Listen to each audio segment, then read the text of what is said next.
दीनो वतन से मोहब्बत करने वाले 5 नौजवानों की तहलका खेज दास्तान, जिन्होंने अपनी जान की परवाह किए बगैर दुश्मनों को खूब सबक सिखाया। कहानी की तरफ बढ़ने से पहले आपसे गुजारिश है कि चैनल को सब्सक्राइब कीजिए और वीडियो को लाइक कीजिए। आइए कहानी की तरफ चलते हैं।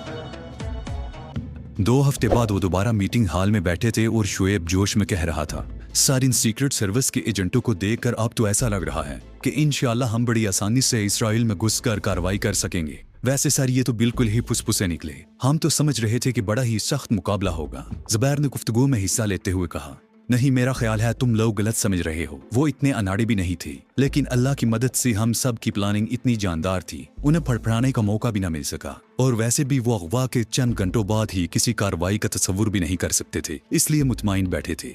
और हाँ, एक बात जहन में रहे, इसराइल में हमारा वास्ता जिस फौज और सीक्रेट एजेंसी मोसाद से पड़ेगा, यकीनन वो तुम लोगों के ईमानी जज्बे के मुकाबले में निहायत बुज़दिल होंगे, लेकिन असलहा और टेक्नोलॉजी के लिहाज से बहुत आगे होंगे। लिहाजा हमें निहायत सोच समझकर अपने मिशन का आगाज करना होगा। मास्टर खान ने पांचों को समझाते हुए कहा, लेकिन सर वो इतना असलहा और टेक्नोलॉजी रखने के बावजूद इतने बुज़दिल क्यों होते हैं? वकास ने सोफे पर पहलू बदलते हुए कहा। उसकी टांग पर अभी तक पट्टी बंधी हुई थी। इसकी वजह यह है कि वो जिंदगी से मोहब्बत करते हैं और मौत से खौफ खाते हैं, और यही चीज जब मुसलमान कौम के अंदर पैदा हो जाए तो वो भी बुज़दिल हो जाती है।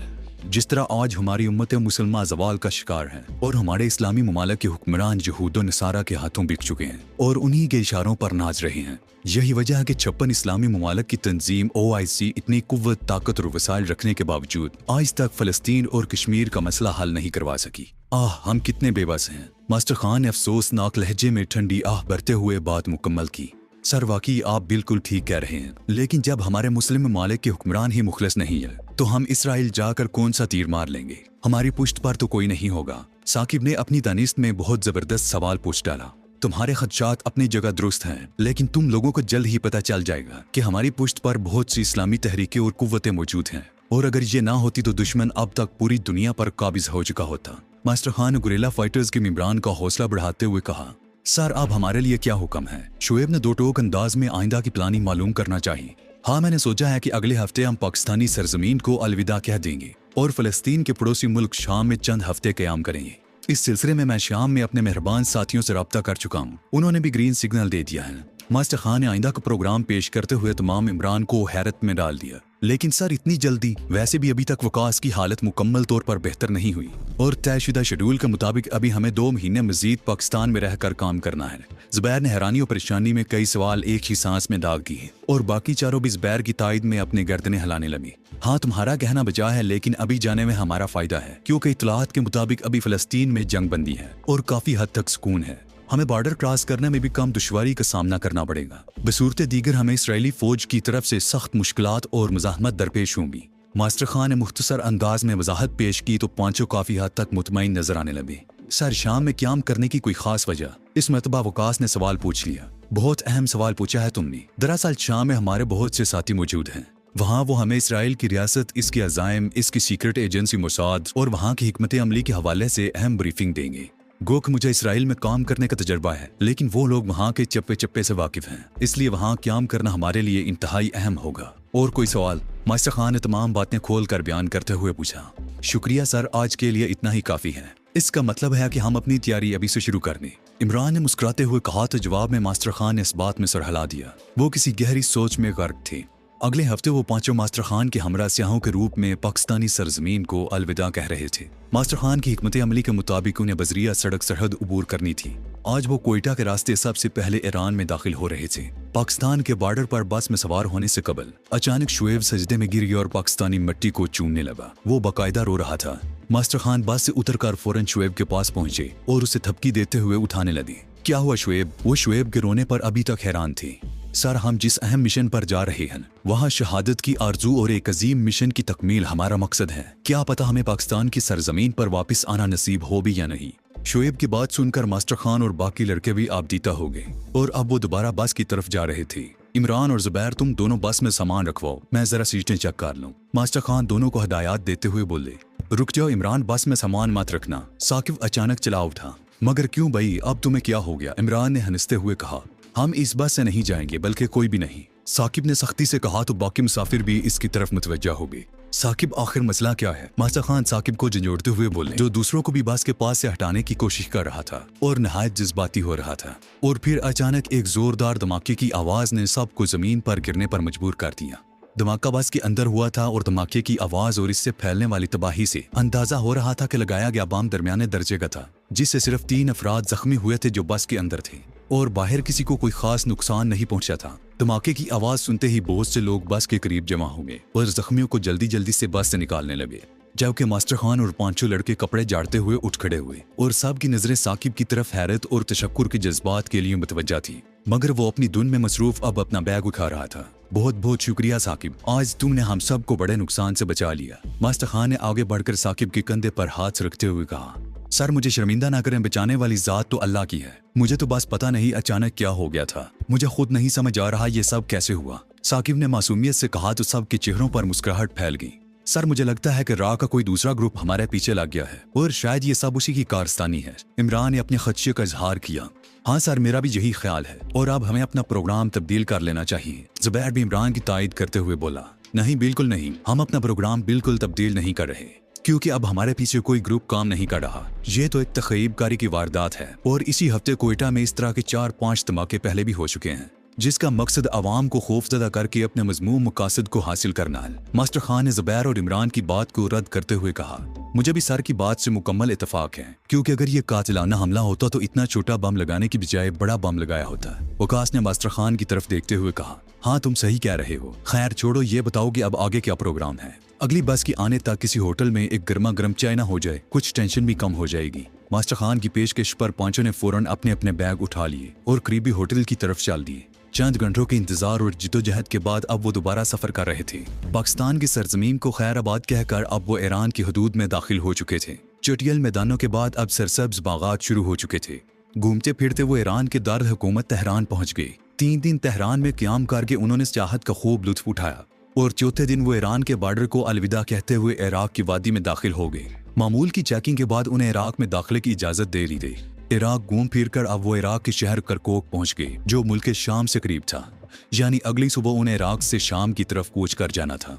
फजर की नमाज पढ़ते ही मास्टर खान की सरबराही में 6 अफराद की टीम एक मरतबा फिर रखते सफर बांध रही थी। 5 ही मास्टर खान के बहुत गिरविदा थे, क्योंकि मास्टर खान न सिर्फ नमाज के पाबंद थे, बल्कि गुरिल्ला फाइटर्स के मेंबरान कई दफा आधी रात को उन्हें तहज्जुद की नमाज पढ़ते देख चुके थे और तिलावत करना तो मास्टर खान के रोजाना के मामूलात में शामिल था। एक छोटा सा पॉकेट साइज कुरान वो हमेशा अपनी जेब में रखा करते थे। यही वजह थी कि अब वो पांचों भी 5 वक्त की नमाज के साथ रोजाना की तिलावत की पाबंदी करने लगे थे। अलबत्ता तहज्जुद की नमाज कभी कभार रह जाती थी, क्योंकि आधी रात को उठना पांचों के लिए एक मुश्किल काम था। और फिर ठीक 8 बजे वो करकोक शहर को खुदा हाफिज कहते हुए दोपहर तक शाम में दाखिल हो चुके थे। सरहदी चेक पोस्ट पर उन्हें कोई खास परेशानी का सामना नहीं करना पड़ा। और वैसे भी मास्टर खान एक दिन कबल ही शाम के शहर दमिश्क में किसी हसन त्रिमजी नामी शख्स से रब्ता करके अपनी आमद की इतला दे चुके थे। यही वजह थी कि दमिश्क पहुंचने से पहले ही एक लैंड क्रूजर गाड़ी उन्हें लेने के लिए पहले से मौजूद थी, जिसमें मौजूद 2 आदमियों ने उनका इस्तकबाल किया और बगैर किसी तकलीफ के दमिश्क में हसन त्रिमजी के बंगले तक पहुंचा दिया। हसन त्रिमजी गोरी रंगत, लंबे कदो कामत और हल्की दाढ़ी वाले कदेड़ उम्र खूबसूरत शख्स थे। 5 लड़के पहली मुलाकात में हसन त्रिमजी से मुतासिर हुए बगैर न रह सके। हसन त्रिमजी ने इन्हें बंगले के दरवाजे पर खुशामदीद कहा और नहायत गर्मजोशी से इनका इस्तकबाल किया। मास्टर खान से तो वो 5 मिनट तक गले ही मिलते रहे, गोया बहुत पुराने बिछड़े हुए दोस्त दोबारा आ मिले हों। रात के पुरतकल्लफ खाने के बाद 8 दिन के सफर की थकावट को देखते हुए हसन त्रिमजी ने इनसे ज्यादा बातचीत नहीं की और वो अपने अपने कमरे की तरफ चल दिए। अगले दिन दोपहर के खाने के बाद हसन त्रिमजी ने ज़ेरे ज़मीन ऑफिस में ले गए। रस्मी गपशप के दौरान कहवा आ गया। कहवा पीते हुए हसन त्रिमजी ने कहा कि अब मैं चाहूंगा कि हम बाकायदा तारुफ कर लें। क्यों खान, क्या ख्याल है? हसन त्रिमजी ने मास्टर खान की तरफ देखते हुए कहा, हाँ क्यों नहीं, वैसे गायबाना तौर पर तो तुम सबको जानते ही हो। अब बिलमुसाफा तारुफ भी हो जाएगा। तुम्हारे दाएं तरफ साकिब है, निहायत ज़हीन और हैरत अंगेज सलाहियतों का मालिक। मास्टर खान ने सबसे पहले साकिब का तारुफ करवाते हुए कहा, अच्छा वही ना जिसका अक्सर तुम फोन पर तज़किरा करते रहते हो। भाई हमें भी अपने कोई जौहर दिखाओ। हसन त्रिमजी साकिब का नाम सुनते ही कुर्सी पर मजीद सीधे होकर बैठ गए। सर जौहर तो मैदान जंग में दिखाए जाते हैं, इस वक्त तो। साकिब की बात मुकम्मल होने से पहले ही मास्टर खान बोले, त्रिमजी तुम्हें क्या मालूम, पाकिस्तान से रवाना होते हुए बस में बैठने से पहले ही इसने तमाम लोगों को बस में सवार होने से मना कर दिया और 2 मिनट बाद ही बस में ब्लास्ट हो गया। अगर खुदा न खास्ता हम लोग सवार हो चुके होते तो बचना बहुत मुश्किल था। यकीन नहीं आता कि ऐसा भी हो सकता है। लेकिन साकिब, तुम्हें कैसे पता चलता है कि ऐसा कुछ होने वाला है? हसन त्रिमजी ने हैरत से साकिब की तरफ देखते हुए कहा, सर मुझे भी नहीं मालूम कि ऐसा कैसे हो जाता है। बस अचानक ही जहन में खतरे की घंटी बजने लग जाती है और बाद में वो बात सही निकलती है। साकिब ने कंधे उचकाते हुए इत्मीनान से जवाब दिया, भाई बहुत खूब, तुम तो कमाल के लड़के हो। हसन त्रिमजी ने तारीफी नजरों से देखते हुए कहा, साकिब के बराबर में इमरान है जो जहानत, तालीम और कंप्यूटर के मैदान में अपना लोहा मनवा चुका है। कंप्यूटर पर ऐसे ऐसे प्रोग्राम बना चुका है कि मैं बता नहीं सकता। भारत की खुफिया तंजीम ड्रा का कंप्यूटराइज हिफाजती निज़ाम इमरान ने ही कंप्यूटर वायरस के जरिए तबाह कर दिया था और वो आज तक ये मालूम न कर सके कि ऐसा क्यों हुआ। मास्टर खान मुस्कुराते हुए बोले, जबरदस्त, वाकई अब तो सारा निज़ाम ही कंप्यूटर पर चल रहा है। मुझे उम्मीद है तुम आइंदा भी कामयाबियां हासिल करोगे। हसन त्रिमजी ने खुश होते हुए कहा। और इमरान के साथ शुएब बैठा है। पता नहीं इतनी देर से कैसे एक जगह बैठा है। इसे बैठना दुनिया का सबसे मुश्किल काम लगता है। हमेशा चौको चुबान और कुछ करने के लिए तैयार रहता है। ताइक्वांडो, जोडो, कराटे के साथ साथ हर किस्म की लड़ाई का फन जानता है। इस मामले में तो शुएब मेरा भी उस्ताद है, क्योंकि मुझे ताइक्वांडो के उसूल इसी ने सिखाए हैं। मास्टर खान ने शुएब की तरफ देखते हुए कहा, जो काफी देर से मुस्कुरा रहा था। माशाल्लाह खान, बहुत खूब, तुमने बड़ी जबरदस्त टीम तैयार की है। हसन त्रिमजी काफी महजूज हो रहे थे कि अचानक फोन की घंटी बजी। हसन त्रिमजी ने कुछ देर बात की और 1 मिनट कहकर कहीं फोन करने लगे। 2-3 फोन करने के बाद फारिग हुए तो बोले, भाई माजरत चाहता हूँ, आप लोगों को इंतजार करना पड़ा, कुछ जरूरी काम आन पड़ा था। वो शुएब के बराबर में यकीनन ये ज़ुबैर होगा। हसन त्रिमजी ने माजरत के साथ ही तारफी सिलसिला फिर से जोड़ते हुए अंदाजा लगाया, बिल्कुल सही पहचाना तुमने, ये ज़ुबैर ही है। बहुत तेज और चालाक, इतना तेज कि यहीं से बैठे बैठे बता देगा कि किचन में क्या क्या पक रहा है। मेरा मतलब है कि नाक का बहुत तेज है। मास्टर खान ने कहका लगाते हुए कहा, अच्छा तो फिर हमें भी बताओ कि यहाँ तुम्हें क्या महसूस हो रहा है। हसन त्रिमजी ने इस अनोखी सलाहियत पर हैरान होते हुए कहा, सर आपके पास से गुड़ की खुशबू आ रही है। क्या आप गुड़ बहुत शौक से खाते हैं? ज़ुबैर ने एक लंबा सांस खींचते हुए कहा, गुड़? लेकिन गुड़ की खुशबू कहाँ होती है जो तुमने सूंघी? हसन त्रिमजी गड़बड़ाते हुए बोले, जैसे किसी ने उनकी चोरी पकड़ ली हो। सर आप कहें तो अभी आपकी जेब से गुड़ निकाल कर दिखा सकता हूँ, ज़ुबैर ने चैलेंज करते हुए कहा। ना काबिले यकीन, वाकई ज़ुबैर तुमने तो कमाल कर दिया। दरअसल मैं शुगर का मरीज हूँ, लेकिन गुड़ मैं नहीं छोड़ सकता, और इसका तो मेरी बीवी को भी इल्म नहीं है। आज तुमने मेरा राज फाश कर दिया। हसन त्रिमजी कोट की जेब से कागज की थैली निकाल कर मेज पर रखते हुए बोले, अरे आप हैरान होते रहिएगा, इनसे मिलिए, ये वकास अहमद है। वैसे तो बहुत सारी खूबियों के मालिक हैं, लेकिन इनकी यादाश्त का जवाब नहीं है। हर वक्त हाजिर दिमाग रहते हैं। मास्टर खान ने सबसे आखिर में वकास का नाम लेते हुए कहा, वाह भाई बहुत खूब, तो फिर आपका भी इम्तिहान हो जाए। जरा ये बताइए कि मेरे ऑफिस के दरवाजे पर क्या नंबर लिखा हुआ था? हसन त्रिमजी ने अपनी दानिश्त में काफी मुश्किल सवाल पूछ लिया था।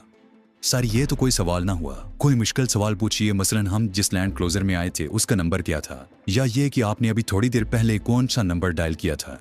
वकास मुस्कुराते हुए बोला, क्या तुम ये भी बता सकते हो कि मैंने अभी कौन सा नंबर डायल किया था, जबकि तुमने नंबर देखा भी नहीं और फोन का रुख भी मेरी तरफ है? हसन त्रिमजी की हैरानी सबके लिए काबिल दीद हद तक हैरानकुन थी। सर फोन का रुख आपकी तरफ था तो क्या हुआ? आपकी उंगलियों की हरकत तो मैं अच्छी तरह देख रहा था। आपने सबसे पहले 932157 नंबर डायल किया, इसके बाद 772538 और आखिर में 091 नंबर डायल करके कोई फ्लाइट इंक्वायरी मालूम की थी। वकास ने रवानी के साथ तीनों नंबर दोहराते हुए कहा, हाँ ये सब क्या है यार, ये बच्चे हैं या जिन? हसन त्रिमजी वकास की बात मुकम्मल होने से पहले ही अपनी सीट से उछल पड़े और मास्टर खान को गले लगा लिया। उनकी आंखों में खुशी के आंसू साफ महसूस किए जा सकते थे और फिर बारी बारी सबसे गले मिलने लगे। त्रिमजी अभी तो तुमने कुछ भी नहीं देखा, अभी तो इंशाल्लाह बहुत कुछ होता देखोगे। मास्टर खान ने खुश होते हुए कहा, भाई जब तुमने पाकिस्तान से मुझे इतला दी तो मैं समझा कि होंगे कोई आम से 4-5 लड़के, घुमा फिरा कर वापस पाकिस्तान भेज दूंगा, क्योंकि इसराइली फौज और इसकी सीक्रेट एजेंसी मोसाद से लड़ना कोई बच्चों का खेल नहीं है। लेकिन अब मुझे अपना फैसला बदलना पड़ रहा है। मास्टर खान, इतनी जबरदस्त टीम की तश्कील पर वाकई तुम मुबारकबाद के मुस्तहिक हो। मुझे उम्मीद है कि तुम्हारी ये टीम दुश्मनों के नाकों चने चिपवा देगी। हसन त्रिमजी काफी जज्बाती हो रहे थे। इंशाअल्लाह अगर अल्लाह ने चाहा और हमारी मंसूबाबंदी कामयाब रही तो इसराइल को ऐसा सबक सिखाएंगे कि उसकी नस्लें भी क्या याद करेंगी। मास्टर खान पूरे तमाल लहजे में बोले तो सब ने मिलकर इंशाअल्लाह कहा। ओ हाँ, अभी तो मैंने अपना तारुफ भी सही से नहीं करवाया। मेरा नाम हसन त्रिमजी है। लबनान के शहर बैरूत में पैदा हुआ, वही पला बड़ा और अपने उस्ताद की तरबियत के सबब फ़लस्तीन की तहरीकी आज़ादी में रज़ाकार की हैसियत से शामिल हो गया और बहुत जल्द फ़लस्तीन की गुरिल्ला तंजीम अल फतह में शोहरत हासिल कर दी, जिसकी वजह से लबनानी हुकूमत ने मेरी शहरियत मनसूख कर दी और मुझे शाम में पनाह लेनी पड़ी। बाद में कुछ इख्तलाफात की बिना पर मैंने अल फतह से अलहदगी अख्तियार कर ली और अलकारिया के नाम से अपनी तंजीम कायम की। अलकारिया का मतलब है खड़खड़ाने वाली और कुरान मजीद में इस नाम से एक सूरत भी है, वहाँ ये लफ्ज़ क़यामत के लिए इस्तेमाल किया गया है। और हम भी अपने नाम की तरह इसराइल पर क़यामत बनकर टूटे हैं और आज वो हमसे मुज़ाकरात की बात करने पर मजबूर हो गए हैं। हसन त्रिमज़ी ने काफ़ी तफसील से अपना तारुफ पेश करते हुए कहा, हमें मोसाद के बारे में कुछ बताइए जो हम ना जान सके हों। ज़ुबैर ने हसन त्रिमज़ी के मालूमात और तजर्बे को देखते हुए सवाल किया, क्यों नहीं, दरअसल तुम्हारा असल टकराव भी मोसाद से ही होगा। इसराइली फ़ौज से टकराने के लिए हमारे पास बहुत अफराद हैं। मोसाद दरअसल अबरानी ज़बान का लफ्ज़ है जिसके मानी अदारा इंस्टीट्यूट के हैं और इसका हेडक्वार्टर इसराइल के शहर तल अबीब में है। इसका क़याम 1951 में अमल में आया। 80 की दहाई में इसके स्टाफ की तादाद 2000 के लगभग थी। ज्यादा तादाद की वजह से इन्हें पे दर पे नाकामियों का सामना करना पड़ा और इनके एजेंट पूरी दुनिया में मरते रहे, तो उन्होंने अपने मेंबरान की तादाद 2000 से कम करके 1200 कर दी और इसे जदीद असलहे और टेक्नोलॉजी से लेस कर दिया। हसन त्रिमज़ी की बात सब इंतहाई तवज्जो से सुन रहे थे। सर, इनके चीफ एजेंट का नाम क्या है? वकास ने पूछा। मोसाद के डायरेक्टर का नाम 1996 से पहले तक खुफिया रखा जाता था, लेकिन बाद में इसराइली हुकूमत ने नाम का ऐलान करना शुरू कर दिया। आजकल इसका डायरेक्टर कर्नल जोशम है, जो इंतहाई शफ़ाक, जालिम और चालाक शख्स है। तो ये थी आज की स्टोरी। आपको ये वीडियो कैसी लगी कमेंट में बताएं और हमारा चैनल सब्सक्राइब कर दे, साथ ही बेल आइकन भी दबा दे। अगला एपिसोड जल्द आएगा।